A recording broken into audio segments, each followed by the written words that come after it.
Good evening, everyone, and thank you, not only for joining us here tonight, but for your interest in colorful dreams. And for most, your willingness to join our team as we embark on what will be an exciting and impactful journey as we work to improve the lives of our disabled friends and neighbors. I want to also take this opportunity to thank everyone who has been supporting Colorful Dreams. To our founding board of trustees, Jane Lynn, thank you. Father Jason, Aaron, and Elias, who cannot be here, but I believe they are here with us in spirit, virtually. Yeah, and online. Aaron and Elias, and I want to thank them personally for their sacrifices and contributions.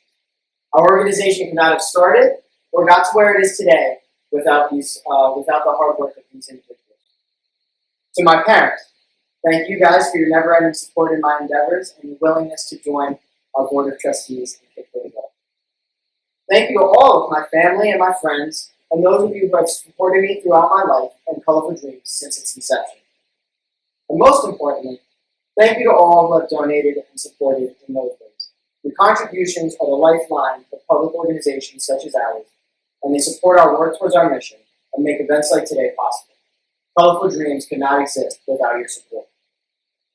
For those unfamiliar, which most of you are familiar, those of you that are more than familiar from the 4 videos, I'm Eddie Monahan.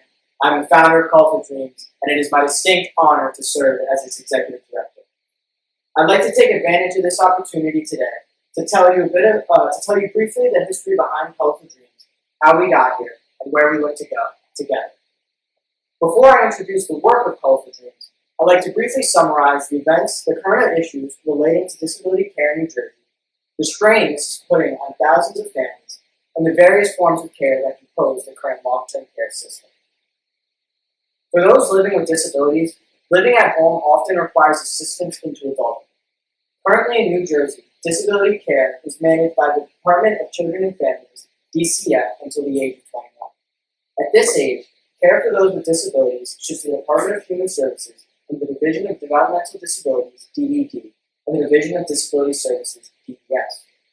This transition period is marked with innumerable inefficiency and deficits of care, to the point this has become known as a care cliff due to the steep drop-off in services throughout the transition and throughout the period of care. For decades, the housing options for aging adults and those with disabilities, has been very limited and has unnecessarily and often preemptively forced many into institutionalized settings. Community-based care is an increasingly popular alternative to traditional institutionalized versions of long-term care, LTC, and end-of-life care, ELLC, especially for the aging and those with disabilities. Adequate community-based care options are especially important for persons with intellectual and developmental disabilities who require long-term support and services, LTSS. Thousands of families have been stuck in a constant limbo regarding their loved ones' care, especially as they grow older. For many parents of children with disabilities, the dreaded question has always been, what will happen to my child what will happen to my child as they age? Or when I pass away, what will my child's care look like? Tragically, this has been a very legitimate concern for generations and has not been adequately addressed, forcing families to live in a state of constant fear and make at times uncomfortable decisions. Adequate options must exist for aging families and those with disabled children.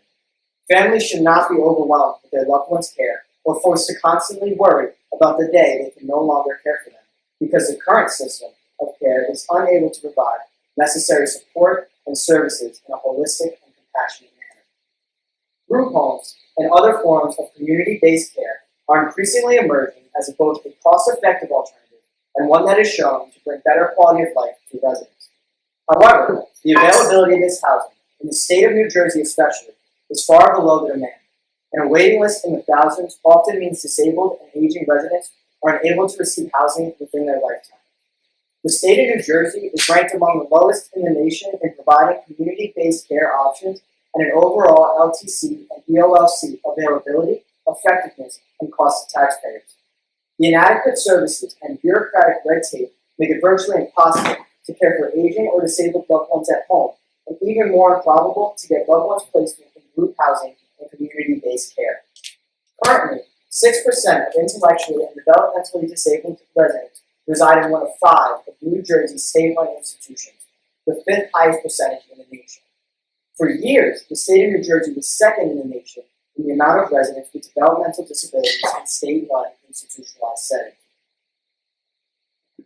In the early 2010s, a movement in New Jersey led to the closure of many state-run institutions in favor of more community and home-based styles of care and housing. Due to the closures, residents housed in large-scale state facilities had from 3,040 in 2005 to 1,479 in 2016. Unfortunately, the closure of these institutions was not met with investments in alternative forms of care and housing. The already strained alternative services in New Jersey were inadequately prepared for the sudden and massive influx of eligible residents. As of the latest available data, which is a few years old now because it stopped reporting, the waiting list for residential services sits at 3,201. Most indicators is that it's increased since then. And shockingly, this marks the lowest point for that list in years, and one of the better aspects of overall of New Jersey's disability care. The result is that for thousands of New Jersey residents and families, their care remains in a constant state of uncertainty, and their lives are withholden to a waiting list for group housing that results in many, like my Aunt Kim, not receiving placement within their lifetime. For those who are fortunate enough to receive placement, they often end up several townships, and more often many counties, away from their families, friends, and the lives these members of our community have worked to build. At this point, if things were working as it should, I'd introduce a video from, I'm just going to briefly just summarize what occurred there. No, that's, not at this point, since we got everything working, I'm just going to let it go. I'm just going to describe a bit about Paul Aronson. He was the New Jersey Ombudsman appointed in around, the position was created in 2016 by Governor Christie. He was appointed by Governor Murphy, and essentially what his task is to look at overall intellectual and developmental disability care in the state of New Jersey, what's wrong with it, and be an advocate for patients and their families. I recommend NJTV, but if you go right to the New Jersey government website, he has a office for persons and families with intellectual and developmental disabilities that you can go to, and I advise anyone who's interested a lot of good information on what's going on with disability care in the state of New Jersey. All right, shifting gears since I don't have a video. The other thing that video showed, if you guys check it out, a bunch of great organizations right here in the local community that are doing a lot of work with disability care. Okay, with that, I'm just going to shift to my next. New Jersey would also benefit from increased investments in day programs, along with staff education and increased staff compensation. Part of the draw to community-based care is their ability to engage residents and prevent the cognitive decline that is often seen with intellectually and developmentally disabled residents of institutions or in non-personalizable spaces. In addition to the shortage of available homes, finding adequate staff can be an equally daunting task. One of the most crucial aspects to successful community-based care is a compassionate and educated staff that is able to not only assist residents with life necessities and daily tasks, but also, when applicable, attempt to engage them in activities and conversation amongst patients, residents, and staff. Staffing needs include 24/7 home health aides who assist with resident needs, ranging from the most basic living necessities and more holistic aspects of care to the intricate aspects of POLC and palliative care. Group homes can provide services to persons ranging in all aspects of severity, at all stages of life, and at all levels of care.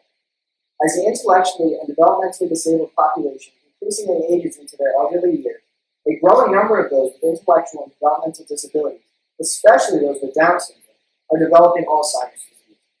Research has shown that group homes enhance more individualized care and staff-resident interactions, which in the long run benefits an adult affected by dementia and experiencing functional decline. The group homes adhered to a therapeutic philosophy of care, promoted more individualization, and had more personalized spaces. The same research also noted that group homes are hamstrung due to low staff salaries and the lack of dementia training for staff. It is imperative that residents are cared for by compassionate, well-trained staff with experience in the various conditions they will face. Finding adequate staff has risen to one of the top issues facing group home providers, which is why New Jersey requires more residential and day services, but also an increased emphasis on a workforce that is trained to properly assist them. The story of Mama and Kim serves as a quintessential example of the ever-present reality for thousands of families across the state. And caring for Mama and Aunt Kim allowed us to view the intricacies and nuances of disability care in New Jersey and the overwhelming and at times unconscionable strain this has put on thousands of families. This also allowed me to see firsthand how impactful this type of care is, how it provides better quality of life, more holistic care, and is better suited for palliative care and ELLC than many alternatives.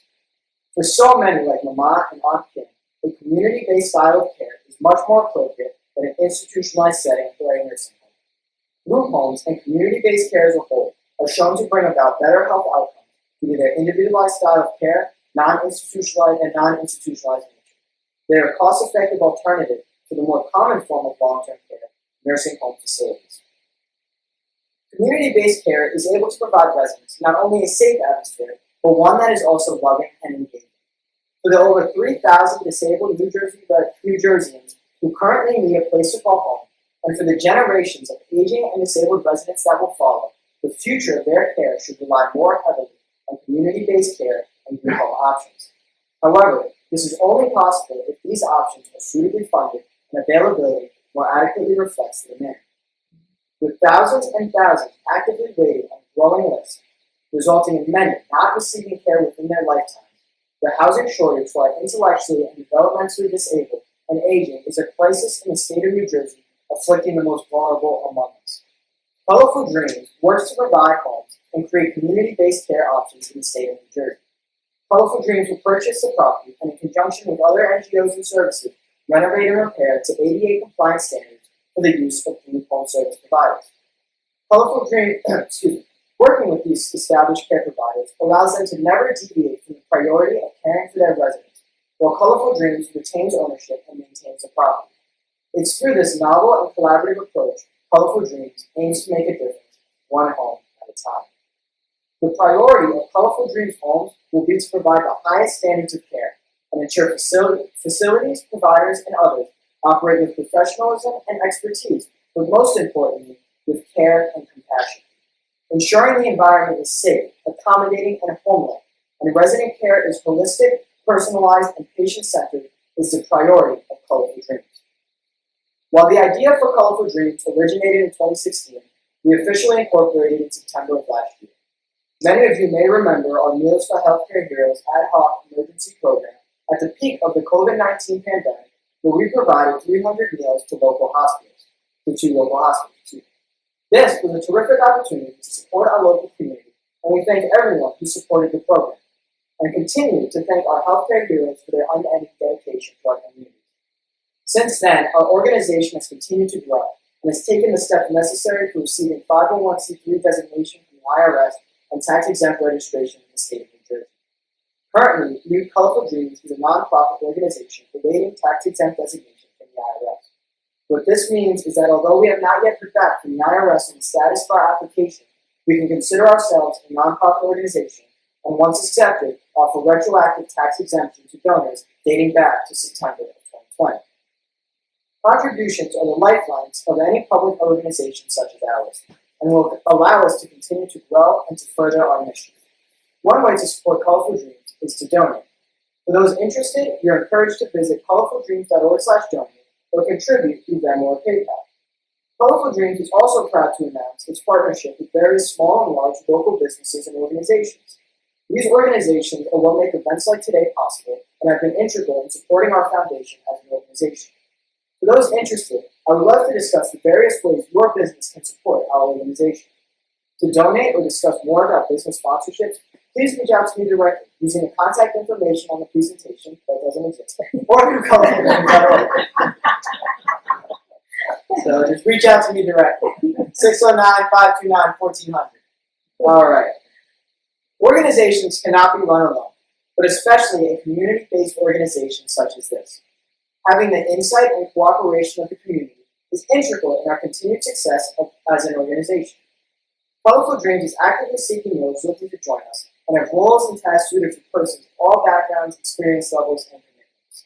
Why volunteer your time with us?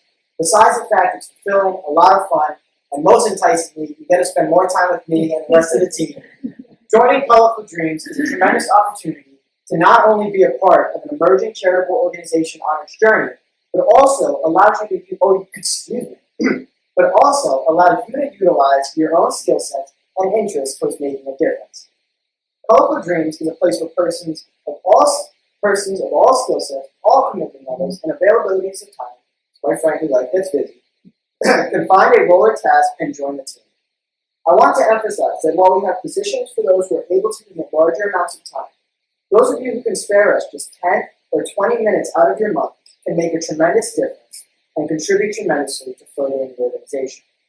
We have positions in areas ranging from fundraising and marketing to admin and human resources to web development and volunteer oversight. And we have tasks ranging from blogging, social media, donor outreach, and many others for those willing to commit smaller increments of time. I'm going to conclude my presentation by asking those of you interested in joining Colorful Dreams to visit colorfuldreams.org/volunteer or reach out to me after the presentation and let us know the ways you're interested in joining. Before I finish, I want to reiterate how thankful I myself am and the rest of the Colorful Dreams team is for your presence here today and your willingness to take some time to learn about our wonderful organization. It is truly heartwarming to watch Colorful Dreams grow from an idea into a nonprofit organization with growing community support. With that, almost, I'd like to go in a second. Just a couple more. I'm excited. With that, I'd like to conclude this portion of the evening and open up the rest of the time for comments and questions from those of you in the audience. For those with questions watching virtually, I want to say thank you for sticking around, first off. But just type your comments or questions into the chat and we'll answer those as well. Thank you guys very much.